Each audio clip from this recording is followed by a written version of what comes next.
बिस्मिल्लाहिर्रहमानिर्रहीम। अस्सलाम वालेकुम दोस्तों। एक ही मुल्क में दो अलग अलग कानून क्यों हैं? ये लाडला लाडला क्या है? 4 साल पहले इल्जाम साबित करने वाले नेब को आज नवाज शरीफ की गिरफ्तारी की जरूरत क्यों नहीं? इलेक्शन में तहरीक इंसाफ का इनरोल क्या है और पाकिस्तान में रहने वाली आवाम के वोट की कोई अहमियत है या नहीं, समझने की कोशिश करते हैं इस वीडियो में।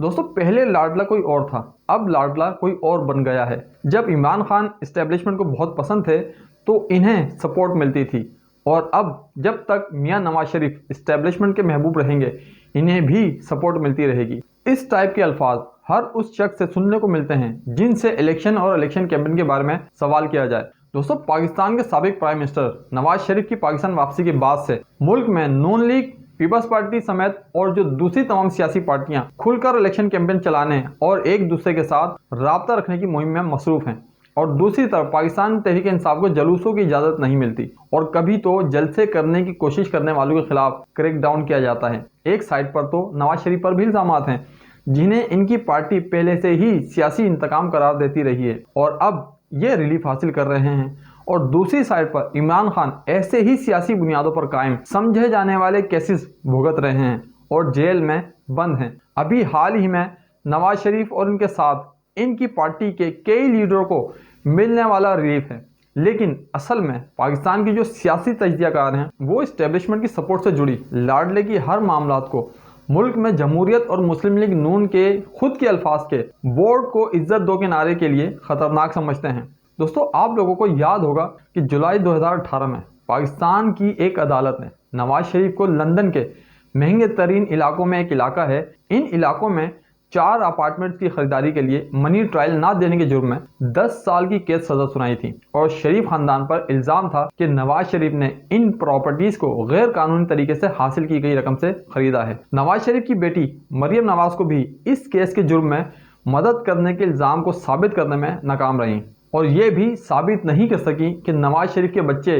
इनके जेरे किफालत थे। दोस्तों, अजीब बात तो यह है कि नेब ने भी नवाज शरीफ के वकील के खिलाफ कोई दलील नहीं पेश की और अदालत ने नवाज शरीफ की सजा को खत्म कर दिया। इसके अलावा नेब जो धड़ाधड़ नवाज शरीफ पर केस बना रहा था, अब इसी नेब ने फ्लैगशिप इन्वेस्टमेंट रेफरेंस में की गई अपील वापस ले ली है, जिसमें एहतसाब अदालत ने नवाज शरीफ को रिहा कर दिया था, और इसी के साथ ये केस भी खत्म हो गया। इसी केस में नवाज शरीफ पर यह इल्जाम भी था कि वो अपने बेटे की कंपनी के बोर्ड ऑफ डायरेक्टर थे, जिसे उन्होंने कभी जाहिर ही नहीं किया। लेकिन यह मामला सिर्फ एवन फील्ड केस तक ही महदूद नहीं। अगर नून लीग के लीडरों की बात करें तो नवाज शरीफ के साथ इनकी पार्टी के लीडरों के साथ भी कुछ महीनों से नरमी की जा रही है। पाकिस्तान को तरक्की दिलाने वाले और IMF को घुटनों के बल बिठाने वाले हमारे साबिक वजीर खजाना इसहाक डार को इस्लामाबाद हाई कोर्ट ने आमदन से जायद असासों का केस सितंबर में खत्म कर दिया, और साथ ही इनके सारे असासे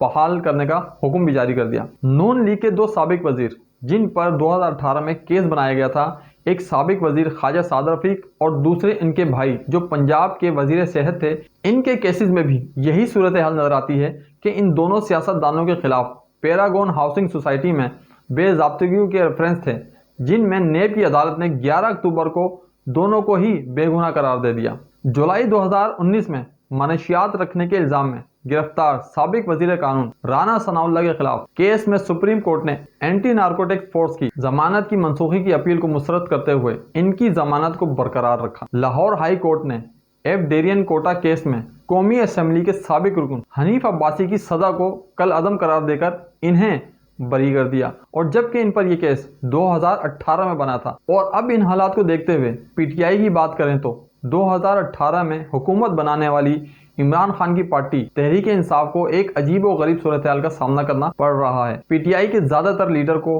गिरफ्तार हैं या फिर मुबैना तौर पर इस्टेब्लिशमेंट के दबाव की वजह से PTI जमात से अलहदगी का बयान दे चुके हैं। इस तमाम सूरत हाल में इस टाइम हल्कों की सतह पर PTI की इंतखाबी मुहिम ना होने के बराबर है, जबकि हालिया चंद हफ्तों में PTI के वर्कर्स को जलसे जुलूस समेत अवामी इज्तिमात की इजाजत मिलती दिखाई नहीं दे रही, बल्कि ऐसा करने वालों के खिलाफ क्रैकडाउन किया जाना मामूल सा बन गया है। दोस्तों, अभी हाल ही में अपर दीर में वर्कर कन्वेंशन के दौरान पीटीआई के वर्कर्स और पुलिस के दरमियान झड़पें हुई और पुलिस ने कारकुनों को गिरफ्तार करना शुरू कर दिया। कर्क, सवात और एबटाबाद में वर्कर्स कन्वेंशन के टाइम ऐसी ही सूरत पैदा हो गई। पेशावर और कराची में पीटीआई को ये कन्वेंशन ही रोकना पड़ी क्योंकि मकामी हुकाम ने इन्हें सियासी सरगर्मी मुनक्किद करने की इजाज़त नहीं दी। अब निगरां हुकूमत का कहना है कि सिक्योरिटी खदशात के बाइस इजाज़तनामे नहीं दिए जा रहे, लेकिन ये भी साफ साफ देखने में आ रहा है कि पीटीआई के अलावा तमाम सियासी पार्टियों को मुकम्मल आज़ादी के साथ इन इलाकों में अपनी सियासी एक्टिविटीज जारी रखे हुए हैं। जबकि दूसरी तरफ पाकिस्तान तहरीक इंसाफ के चेयरमैन इमरान खान ने चीफ जस्टिस ऑफ पाकिस्तान को एक लेटर लिखा है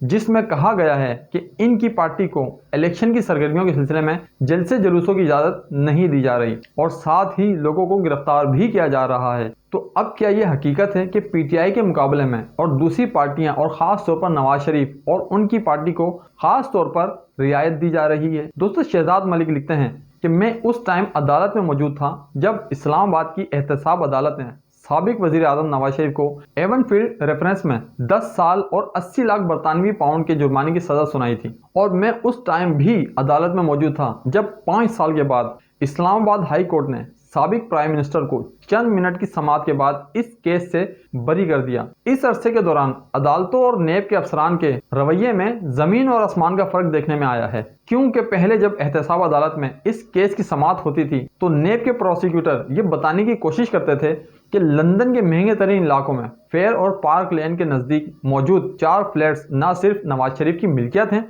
बल्कि इनके साथ ये भी साबित करने की कोशिश करते थे कि नवाज शरीफ पाकिस्तान के सबसे बड़े बदउन्वान हैं, यानी बड़े करप्ट आदमी हैं। और यही नहीं, नेब की टीम कौमी ख़जाने से करोड़ों रुपए खर्च करके लंदन भी गई और लंदन से डॉक्यूमेंट्स के तौर पर सबूत भी अदालत में पेश किए, जिसकी बेस पर अदालत ने नवाज शरीफ को सज़ा सुनाई थी। एहतसाब अदालत में जब एवनफील्ड रेफरेंस की समाअत शुरू होती थी तो नवाज शरीफ अपनी बेटी मरियम नवाज और दामाद कैप्टन सफदर के साथ अदालत का टाइम शुरू होने से पहले ही कमरा अदालत में पहुंच जाते थे, क्योंकि एक मरतबा नवाज शरीफ देर से आए तो जज ने सख्त नाराजगी का इजहार किया था। फिर हालात ने पलटा खाया और अब तकरीबन 4 साल के बाद जलावतनी काट कर जब नवाज शरीफ इस साल 21 अक्टूबर को वतन वापस आए और अदालत के सामने पेश हुए तो नेब ने अदालत को बताया कि नेब को नवाज शरीफ की गिरफ्तारी की ज़रूरत नहीं है। जबकि दोस्तों, नवाज शरीफ तो इश्तहारी थे, बल्कि इस्लामाबाद हाई कोर्ट में इनकी एवनफील्ड और अल अजीजिया स्टील मिल्स के केस में जमानत भी मनसूख हो चुकी थी।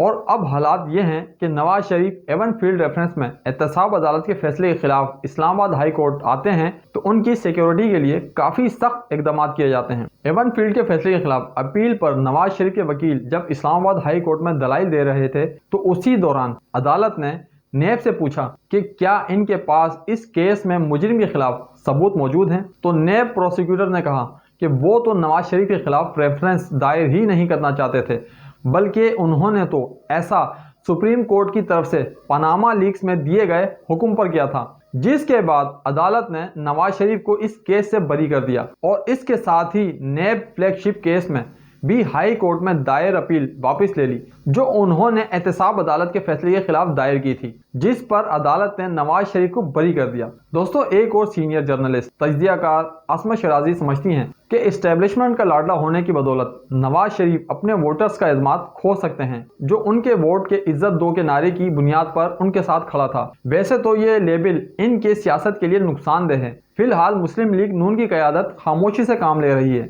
नून लीग कंप्रोमाइज पोजीशन में नजर आती है, लेकिन देखना यह है कि जब इलेक्शन करीब आएंगे और नवाज शरीफ बाहर जलसों के लिए आवाम में निकलेंगे तो क्या वो अपने वोट को इज्जत दो के नारे को छोड़ देंगे। दोस्तों, एक और सीनियर जर्नलिस्ट हामिद मीर के मुताबिक कि अब ज़रूरत इस बात की है कि इन नेब अफसरान का एहतसाब होना चाहिए जिनके बनाए हुए केस आला अदालतों में झूठे साबित होते हैं। लाडला होने का ये मकसद नवाज शरीफ और इनके सियासी बयानिए के लिए मुश्किल भी पैदा कर सकता है। दोस्तों, सियासत पर गहरी नज़र रखने वाले ये समझते हैं कि जमहूरी निज़ाम में इलेक्शन में गैर जानिबदारी और आवाम की खुद मुख्तारी चॉइस की एक अहमियत है, लेकिन पाकिस्तान में सियासी सूरत हाल में ऐसा लगता है कि आवाम की मैंडेट से ज़्यादा अहमियत इस बात की है कि कौन कितना ताकतवर है और किस पार्टी की पुष्ट पनाही कौन कर रहा है। दोस्तों, वीडियो पसंद आई हो तो कमेंट्स और शेयर ज़रूर करें और साथ में अपनी और अपने वोट की अहमियत को ज़रूर समझें, क्योंकि अच्छे या बुरे लोग हम खुद ही चुनते हैं। आपके प्यार और मोहब्बत का बहुत शुक्रिया।